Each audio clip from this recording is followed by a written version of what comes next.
Hello everybody. Okay, welcome to your second global governance video for Year 1 Geography. I want to start with something that is related to geography but also isn't, weirdly. I want to introduce you to Office 365. Some of you may well be massively familiar with it.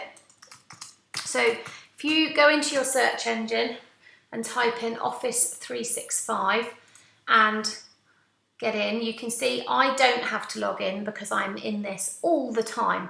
It will ask you for a username and a password, and you should now be quite used to those from college. So if you could log in with your username and password, that would be really fantastic.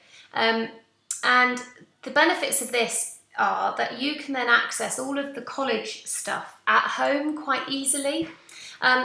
And I want in particular to make sure that you are using Teams, because you may well have seen my post, you may well not have done. So you can see I'm in a few teams with colleagues, but I've also got a team for each of my classes. I'll click on this one. So apologies if this isn't you. And in here, you will see that I've sent a message. So in your class team, you should have a message from me. But the other thing I want to introduce you to are the files. Okay, so class materials, global governance. This may look a little bit different for you on the student version, but fundamentally, if you go into the class that I have added you into for geography, which is your geography class, and go into this, you now have access to some resources, some PowerPoints, a Word document, and so on and so forth. So it will be really useful for you to have access to those things. Particularly, I know not all of you have been given a copy of the paper module booklet yet.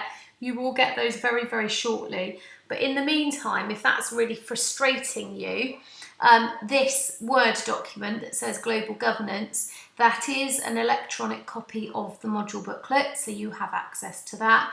You have access to the first couple of PowerPoints that I'm using and this other Word document that I'll talk to you about later.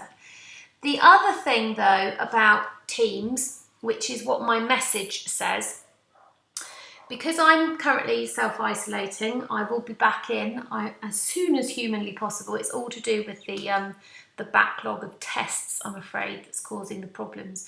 What senior management are saying is, if I am not in, or if we end up going into some form of lockdown again, then they want students to register for their lesson on Microsoft Teams. Also, as well as me putting files on there for you to access, it will be a place for you to ask me questions about things you don't understand. So I just want you to get in the habit of finding Teams. I think the easiest way, as I've already said to you, is through Office 365. You log in and then you've got loads of stuff. You've also then got Word, Excel, PowerPoint, etc. So if you haven't got that on your computer at home, it doesn't matter. You've got your email, you've got OneDrive. Now OneDrive is where I save everything, so you can see all sorts of things in there. And it's kind of cloud storage really, so you could access that from wherever you need to. So if you could have a play around with that, it will hopefully just make your life a little bit easier. We, today, are going to start from here. Now, because of the situation, what I'd planned to do for the first lesson of global governance is slightly different to what I'm planning now. You're not going to miss out on that stuff. I'm just swapping lesson 1 and lesson 2 over. That's all I'm doing. It's not the end of the world, I promise you. So all of that stuff about globalization and Lee's model and all of that we are going to do next week. For today, because it was a little bit tricky to try and think about what to do, I'm going to teach you international economic migration, which is all about moving to a different country for economic reasons, maybe a better job or a better paid job or a better quality of life, that kind of thing.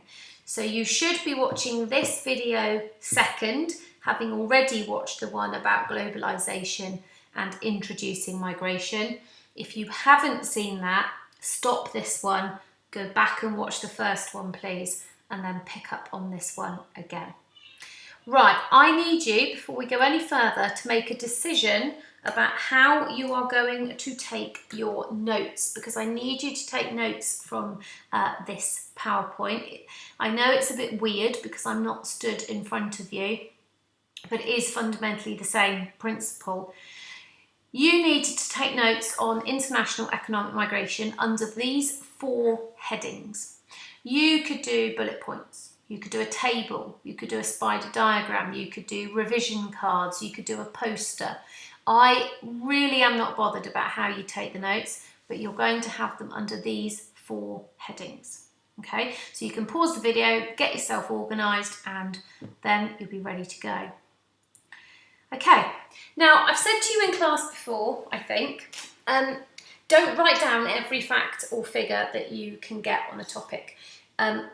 Geography teachers refer to it often as data waffle. People remember facts and figures and they forget the meaning of them.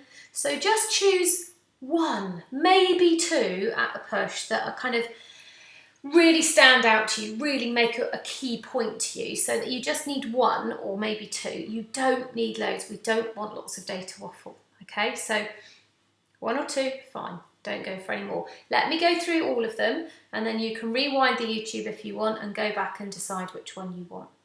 So we've got 258 million people have moved to another country, which is quite a rapid increase since the year 2000. Now, for me, I think that's the figure that stands out more. An increase of 49% since the year 2000. International economic migration is clearly increasing. And that links back to globalization, which is why you need to have watched the first video first. And we're going to talk about globalization more next lesson. But fundamentally, globalization is about the idea that the world is more connected than it ever used to be. It's easier to move to a different country now than it used to be. The internet, Skype, FaceTime, all those sorts of things mean we know about other countries of the world more than we used to. It doesn't seem so scary to move to another country because you can basically find out everything about it before you go. So globalization is massively linked to this increase in international economic migration. But just to put a little caveat on it, before you start believing the newspapers that, you know, we're being overwhelmed and inundated with immigrants, it is only 3.4% of the world population. So it's by no means the vast majority of people who are moving around the world. They're mostly working age. Now that's significant for us at A-level because that proves it's for economic reasons. Working age people move for work, for money, for wages. So the fact that 74% of international migrants were of working age actually is quite an important point for this particular type of migration, okay? Because it proves, or it helps to prove, that they are moving to get jobs. And it's generally been from towards high-income countries, which shouldn't surprise us. If you wanted to go and earn more money and get yourself a better job, let's think about what kind of country you're going to move to. You're going to go to a high-income country, so that's no surprise at all. I've just got some data for you. Again, you are not writing all of this down. You might, for example, want to jot down that the USA receives more immigrants than any other country in the world. The UK makes the top 10, look, twice. So this is 2000 to 2010. This is 2010 to 2020. America is top both times, the UK. You might want to note down a couple of notable things. Emigration. Now, if you've seen the first video, you'll know the difference between immigration and emigration. So make sure you do know that. Notice these are all pretty much high-income, well-developed countries. These are generally less well-developed, lower-income countries. It just goes on to prove that international economic migration is very much a feature of the modern world. And then, this is the last bit for causes, these are the single biggest movements of people. I don't want to get bogged down in talking about Donald Trump and walls today, but just to say, the single biggest movement of people is from Mexico to the United States of America. So there is definitely an issue with that. I'm not convinced personally that a wall is the solution, but there are issues there. And as I've said a couple of times, if you could watch the 2-part documentary series with Sue Perkins, where she is doing a documentary about the movement of people, the 2 countries, the border, all of that, it would be really helpful in understanding. So that's the end of the basics section. Just pick out a couple of key ideas, nothing too much. Do not write down every single fact and figure. It's too much data. You just want a general sense that you could chuck into exam answers. That brings us to causes, which is very, very short. It can be summed up by that. People migrate for a better life, for more money, for better salaries, for better jobs, to use their skills, all sorts of things. So it's not a long list of things. Yes, it involves push factors and pull factors, but usually they are the opposite of one another, because if the place you live has low wages and the place you want to move to has high wages, well, that's a push and a pull all at the same time. So causes are pretty straightforward. Impacts. Now, if you are lucky enough to have got your hands on an orange booklet, which is one of my 3 classes, then you can turn, I think it's pages 10 and 11, 11 and 12, it's round about there. If you haven't, remember, go into Teams, find the documents, and you'll find a page that looks like that. You are interested in this table, ladies and gents. So this table is all of the advantages and disadvantages for the country that people move away from. You might want to call that the origin, and the destination. Now, one of the things that you will need to do, and you can pause this YouTube video if you want to, one of the things that you want to do is make sure that you understand these words and phrases, because there may well be a word or a phrase in here that you think, I don't know what that is. All right, so if that's the case, what I need you to do is I need you to Google it, or send me a question in Teams and say, Nikki, what does that mean? So I'll give you one for free. A remittance is money that migrants send home. So if I was to move to Iceland and get a really well-paying job, I might be able to send some of that money back to my family in the UK. And it's got a special name because it's a very important thing, and it's called a remittance. But there may well be other words and phrases in there that you just think, I've got absolutely no idea what that means. Ask me in Teams, Google it, ask friends, ask family. There's no shame in not understanding something. The silly thing to do is to not ask. So you can pause the YouTube video, go through this, make sure it all makes sense. In terms of your notes, what I would like you to do is choose 5 from each box. So 5 advantages for the origin, 5 disadvantages, 5 advantages, 5 disadvantages for the destination. That is a little bit more realistic in terms of being able to remember, and choose ones that make sense to you, that you think you will remember, and so on and so forth. We will be picking up on all of these when we start to look at international economic migration via case studies. I'm sorry about all this noise outdoors, but there's not a lot I can do. That brings us to the final section of this bit on IEM, International Economic Migration. In geography, we are kind of obsessed with, here is the situation, this is what caused it, this is what we're doing about it. it's a very, like, we could be talking about coastal erosion and we would talk about what makes it happen, what do we do about it. We could be talking about river flooding. What makes a river flood? What are we doing about it? So it's a really familiar set of notes that you'll get very much used to. Now, the problem with migration is, as we've already established, it causes some really good things, but it does cause some problems as well. And so it is something that needs management. It needs humans to think, how can we control this? How can we kind of take it and put it to our advantage? So I've included some hyperlinks here. I'm going to open a couple of them.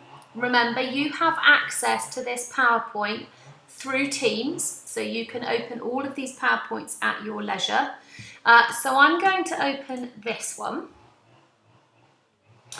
Now, this is the Australian government, ladies and gents, and the Australian government is notoriously strict.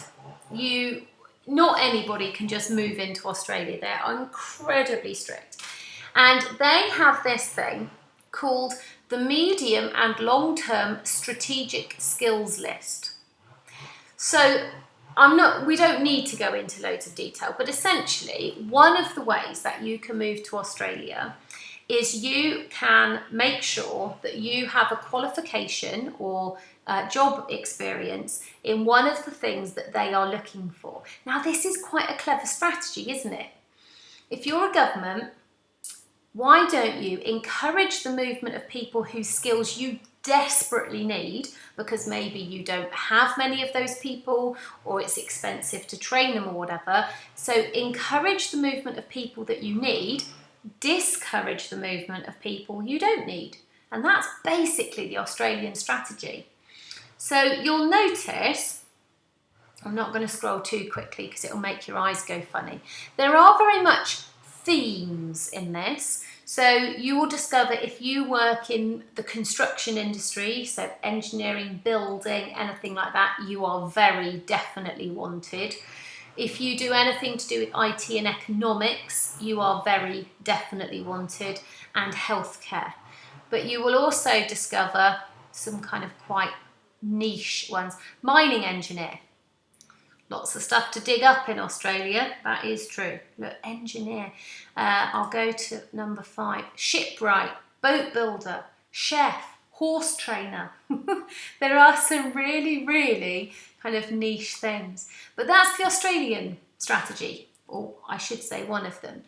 Encourage the movement of people that you need, discourage the movement of people that you don't need. This one will just tell you the top 10 toughest immigration laws in the world. So you could have a look through there. So let's have a look. China. Chinese citizenship. So if you become a citizen, it means you have a legal right to live in that country for the rest of your life. You have become Chinese, essentially. Chinese citizenship is legally authorised, which means theoretically it's fine, but in practice is near impossible. According to the law, if you're a foreigner, you must either be a relative of Chinese citizens or permanently living in China, making immigration one of the hardest. Despite a population approaching 1.4 billion in the year 2000, there are only 941. And it carries on and carries on. So most countries of the world have really, really tough immigration laws, and that's how they manage it. Every country has its own kind of slightly different way. And you are very welcome to have a go at this if you would like to. So this is Life in the UK test, practice one. This is part of what we do in the UK. If people want to become British citizens, you have to take a test. Now, I have lived in the United Kingdom for 40 years. I've lived here since I was born here. And some questions, yeah, it's fine, really. You can have a decent go at. Yeah, that's then. I think that's False. Yeah, okay, good. I had to think about it. Okay. Oh, crikey. Who was reigning in England when Wales became formally united? Oh, say Elizabeth I. Wrong. Now, I've lived in the UK for 40 years and I got that wrong. But imagine if you'd grown up somewhere else, and I'm not saying that maybe some kind of a test isn't a good idea, but I'm not necessarily convinced that knowing that William Shakespeare wrote loads of plays necessarily means that you would be a good British citizen. I don't know. But you can have a go at one of those tests and see how you would get on. So what you want to do for your notes is just have, I don't know, maybe 3, maybe 4 examples of the way that different countries go about managing who they let into their country and who they don't. This one is the new British system, which is actually quite similar to the Australians' way in basic principle, but is a little bit different. This one is all about America. Okay, so that's international economic migration for you. Take notes, whatever format you want. Rewind, pause the video as many times as you want to, but remember you have these resources in Teams. So if you go into Teams, you should be able to open them. We are going to learn more about IEM via some case studies. Now, if you are losing motivation, need a cup of tea, whatever, this is a really good pause point for the video. So go and have a comfort break, do what you need to do, pause me and come back. We are going to look at 4 case studies which will bring to life what we've learned about international economic migration. And that's basically how geography works. We learn an idea, a principle, and then we say, okay, where's the evidence of that in the real world? Where is the proof that that is true? And that's where our case studies come in. Global governance is pretty case study heavy. The other modules that we do don't generally have quite so many. So we're starting you on quite high intensity of case studies. What I want to do today is I want to introduce you to them so that you are a little bit familiar. And then next time I see you, once we have gone through globalization, key terms about migration, all the stuff that I talked about in the first video, for the second half of that lesson, you are going to start putting some case studies together for yourself. You are very welcome to take notes from this if you want to, but you're also very welcome just to watch and listen and do what you want. Okay, so the first case study is India, people leaving India, which, sorry to click, but if I just remind you, look, India is the second highest for emigration of those countries in our list, so it's a good one for us to look at. We're going to look at Indian people moving to Dubai and Indian people moving to the UK for reasons that I will try to explain. For India to Dubai, these are some of the impacts that really come out strongly in this one. So you remember I told you about a table in the module booklet. Now, if you've got your hands on a global governance booklet already, fantastic. If you haven't, you've got access to an electronic copy in Teams, remember. But these are the advantages and disadvantages that India to Dubai really overemphasises. I think mostly it's about work, obviously, for international economic migration, but it's the treatment of those workers, okay? So Indians are desperately needed to do all of the many building projects in the United Arab Emirates, but they are treated very badly.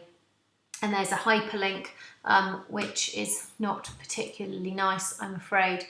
Death brings home reality of Indian workers' life in the Gulf.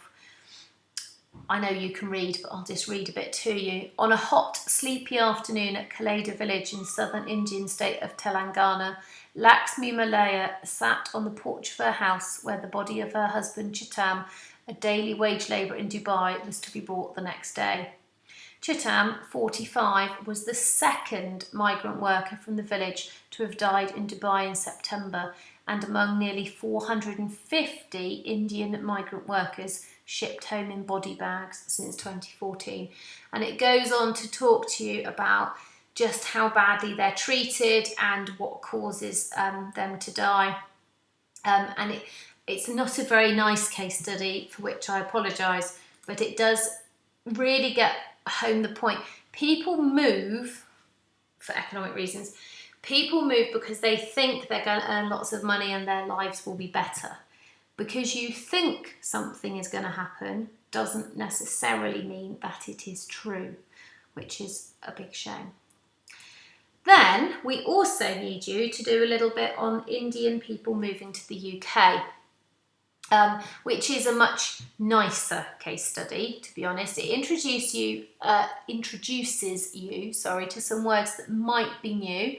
And I've got a Word document which accompanies this that you will get access to next lesson. Or, guess what, folks? It's in Teams. It's a Word document with some text about the 4 case studies. It'll tell you what a diaspora is. It'll tell you what a segregated area is. So this is a much more jolly case study, you'll be pleased to know. Belgrave Road in Leicester is our particular case study. This is a photograph. I could have taken loads of them. But Leicester has been a bit of a hotspot for Asian immigration. And in fact, there are parts of Leicester where white people are a minority because of immigration. And if you wanted to have a little sort of trip around this area, this is just a local person walking around Belgrave Road that you could have a look at. It really feels like a little piece of India, but in Leicester in the UK, and that's sort of the whole point of a diaspora. So watching that video might just really bring home to you what we're trying to get at with that. So notice it's Indian people moving to Dubai and moving to the UK, but the impacts of that are very different. And at A-level, that's what we're trying to do the subtleties, not always the broad strokes, but the subtle differences. This will probably be a much more familiar case study to you. Even if you've not done geography, this has just been on our news a lot. The A8, let's clear up what we mean by that. So the A8 were 8 Eastern European countries that joined the EU in 2004. They ascended to the EU, which is A8, but don't worry. People always remember Poland, but actually it's not just Poland. There are other Eastern European countries involved as well. So I'd much rather that you talked about the A8 countries rather than just Poland.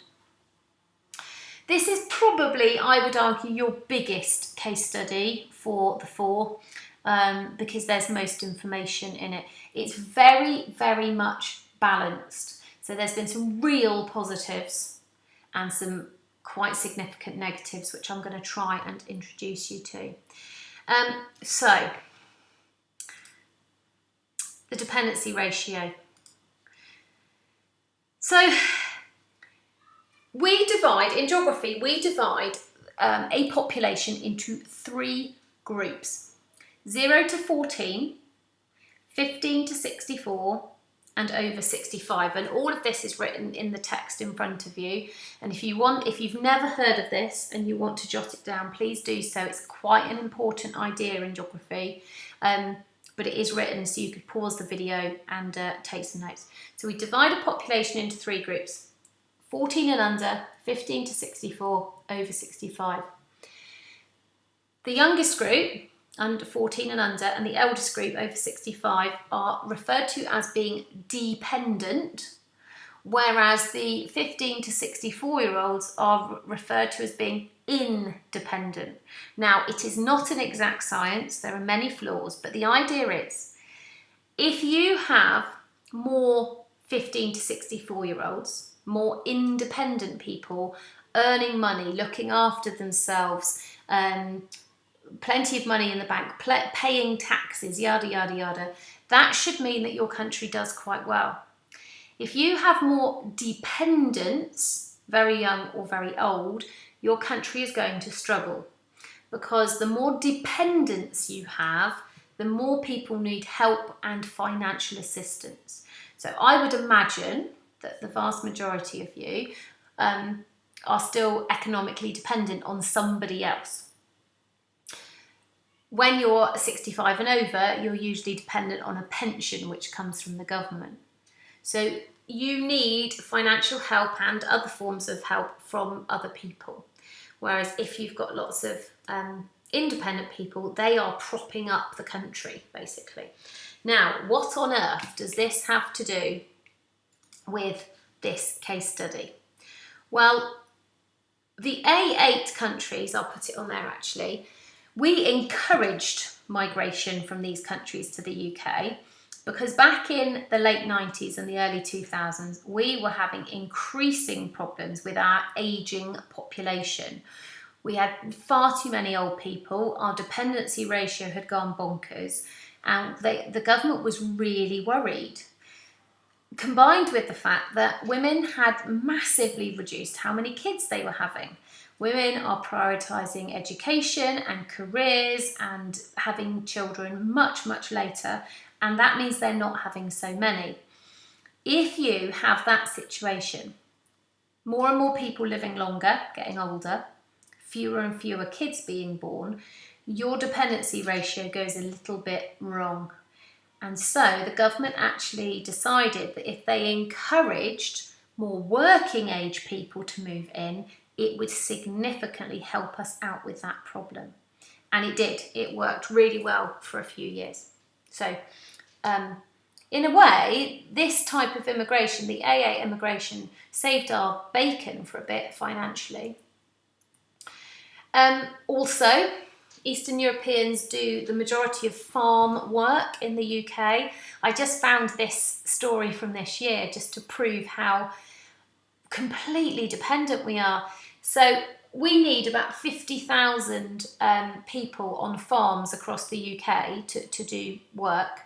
And because of COVID this year, obviously there were huge restrictions with moving between countries. So they put out this massive advert to try and get British people who might have been furloughed or made redundant or who could just do with a bit of extra cash, put out this huge ad to get British people to go and do that farm work, and 112 people actually did it.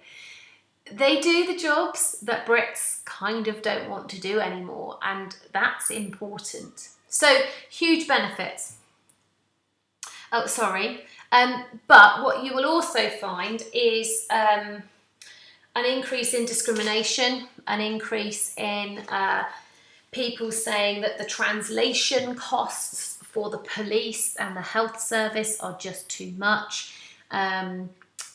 You will find people who are very anti-immigration, which tended to increase since 2004 when we had these people moving in.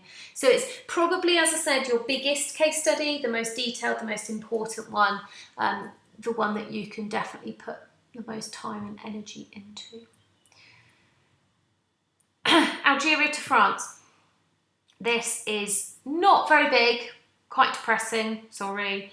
This one really gets across to you the desperation that people must be in order to risk dying to move somewhere. Yes, there is discrimination once they get there. It's not quite so extreme as India to Dubai, but definitely it does exist. And with Algerian people moving to France, there is an element of racism attached to it as well, I'm afraid to say. But this one, it's really about the journey. It's people in boats that are too full, unsuitable, just an absolute nightmare. So Algeria, African country, France. To get from Algeria to France, you've got to get across the Med. That is difficult. This is a very busy shipping lane. Remember, you've got the Suez Canal here. So if you want to get stuff from Europe to China, basically you're going to go through the Med. This is a very busy shipping lane.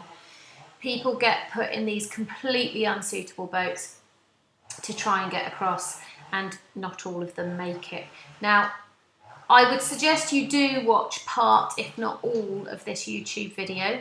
It's a bit like a Russian doll, isn't it? It's a YouTube within a YouTube. If I start showing videos within my videos, I get in all sorts of trouble with copyright. But it's a bit from a Sky News programme, so it's a legitimate source of information, and it's a video about a rescue mission for people on a boat very much like this. There are some fairly difficult scenes in it to watch. Certainly don't watch it if you've got younger siblings around, because it's quite tough. But it was shown on the news, so it's nothing that's, you know, it's not horrific, but it's not a particularly nice video, and it will really get across to you what I mean about the lengths that migrants are prepared to go to. This hyperlink here is about the fact that Algerian people are not necessarily treated very well. It's also got some interesting stuff. So Algeria was a French colony, which means, of course, that Algerian people speak French, which makes the decision to move, I guess, that much easier, because if you already speak the language, it kind of makes it easier to move somewhere. And it just carries on. So look, there's that word again, diaspora, which we'll pick up on the lesson in the lesson. But essentially, what's happened is that Algerian people don't necessarily feel like they're particularly welcomed in France. There is an element of racism there. And you can obviously take your time to read that properly if you wanted to. This PowerPoint, I know I keep saying this, but I'm just reminding you, this PowerPoint is within Teams, so you can access all of the hyperlinks and everything. Finally, this is quite short, and it picks up on two of the others anyway. The reason that we further emphasise it is because it's something that your exam board really emphasises, so we kind of figured we ought to emphasise it as well. So we've already talked about Indian people moving to the UK and people moving from the A8. What we need to talk about here is how migrants are sort of treated. So you see I've just taken photos of two newspaper headlines. The swarm on our streets, migrants take all new jobs in Britain. It's a case of don't believe everything you read. Absolutely do not believe everything you read. But the media has changed people's minds, or maybe encouraged people to slightly believe certain things. And in that table, one of the disadvantages for the destination that's talked about is the rise of right wing. Now, right wing is to do with your kind of political thoughts and feelings. If you're doing A-level history, you'll definitely know all about right wing and left wing. Right wing tends to be a little bit more extreme in terms of not very open to migration, charity begins at home, kind of look after yourself first and don't worry too much about everybody else. So migration into the UK, or I should say immigration in the UK, seems to have led to a bit of a backlash. So we've got, for example, after the Brexit vote, we saw a rise in extremism, horrific stuff put on the internet. Some people received death threats through their letterboxes after the Brexit referendum. People, I think because the Brexit vote went through, people sort of saw it as a bit of a green light to express very anti-immigration feelings. The far right is organised and growing. So you may have heard of Tommy Robinson. Well, he's got many supporters. They call themselves the English Defence League, and it's a backlash against immigration. Personally, I don't agree with it at all. and I think you can unpick most of their arguments, but it is a movement in England that we need to be worried about, definitely. This, if you've got quite a lot of time on your hands, I don't suggest you read the whole thing, but this is quite interesting. EEA, European Economic Area.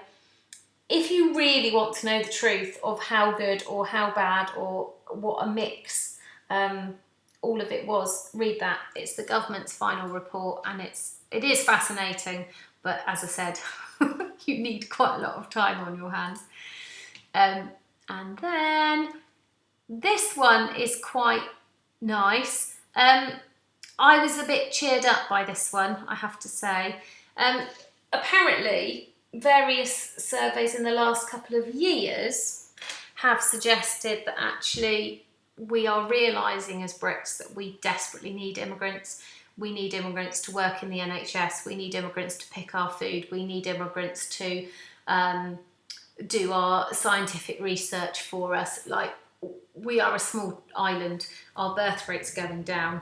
Actually, this is essential. So this is a much more jolly article that it might be a nice one to finish on, is my point.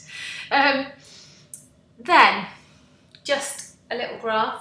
You don't need to copy it by any stretch, just to show you that we've always had immigration into the UK, but what's changed over the years is where it's from. So actually Indian migration, which is, Asian migration, which is the yellow bar, has gradually been going down, whereas white people from other parts of Europe and other parts of the world has massively increased. Anyway, you can see for yourself. But we will always be a country with immigration. And then a nice finale is a very short little video. It's only 3 minutes. What would it be like if we didn't have any of it? And I think that's a really, really nice thing to finish on. Okay, so by the time that I see you for your next lesson, you've now got 2 videos to have watched. Global Governance 1, Global Governance 2. You don't need to start researching those case studies yet. What should take your lesson time, or the equivalent of your lesson time, is watching those videos, looking at those articles, and just making sure that by the time I see you in the lesson, you have got a reasonable sense of what those case studies are all about. You don't need to be perfect on them, it's just getting you started, basically. Okay, I hope that you have paused me and taken some breaks within that. Any questions that crop up at any point, put them in the Microsoft Teams chat, or if it's one that you want to keep private, you can, of course, email me. But remember where the resources are, and remember to shout if I can be of any assistance.